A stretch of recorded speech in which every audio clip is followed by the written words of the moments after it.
ये वो समय है जब स्त्री को देखभाल और सुरक्षा की जरूरत है, लेकिन समय के साथ कोई इसे एक भेदभाव की प्रक्रिया बना देता है। हमारा जन्म उससे हुआ है, अगर वो अपवित्र है तो हमारा जन्म अपवित्र है और सृष्टि अपवित्र है।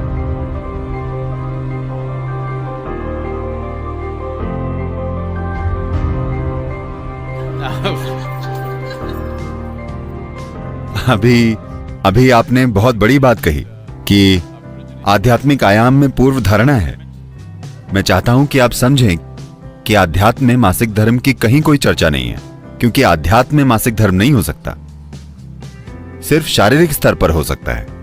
ठीक है? So it's a physiological issue.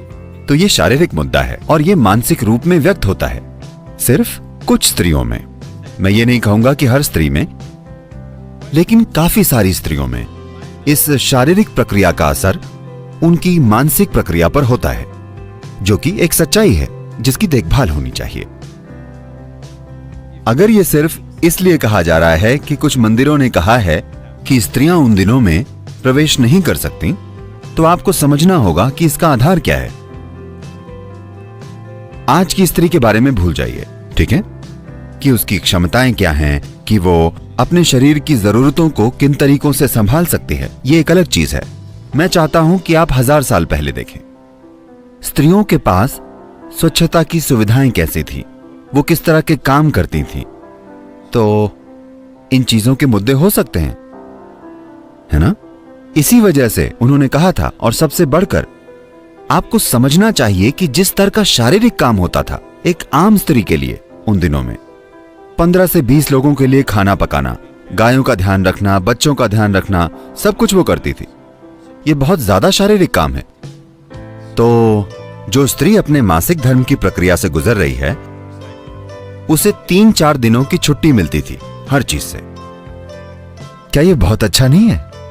क्योंकि ये ऐसा समय है, ये लगभग केंचुली उतारने जैसा है किसी स्त्री के लिए। एक स्तर पर ये उतना बड़ा नहीं है, लेकिन लगभग वैसा ही है। ये वो समय है जब उसे देखभाल और सुरक्षा की जरूरत है। कोई उसके लिए खाना पकाता है, जो उसके जीवन में कभी नहीं होता। हर दिन वो बनाती है। उन 3-4 दिनों के लिए कोई और खाना पकाता है, कोई उसे खाना परोसता है। वो अकेली बैठती है, वो ध्यान करती है, गीत गाती है, प्रार्थना करती है। क्या ये चीजें करने का अच्छा तरीका नहीं है?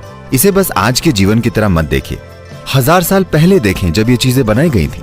ये स्त्रियों की सुरक्षा का बहुत अच्छा तरीका था, लेकिन समय के साथ कोई इसे एक भेदभाव की प्रक्रिया बना देता है। स्त्रियों को यहां वहां नहीं जाना चाहिए। वो कुछ चीजें बस अज्ञान की वजह से हुई हैं। इसका अध्यात्म से कोई संबंध नहीं है, क्योंकि अगर मेरी मां के शरीर में मासिक चक्र नहीं होते तो मैं पैदा नहीं होता। ठीक है? हाँ या ना? हमारा जन्म उससे हुआ है, अगर वो अपवित्र है तो हमारा जन्म अपवित्र है और सृष्टि अपवित्र है।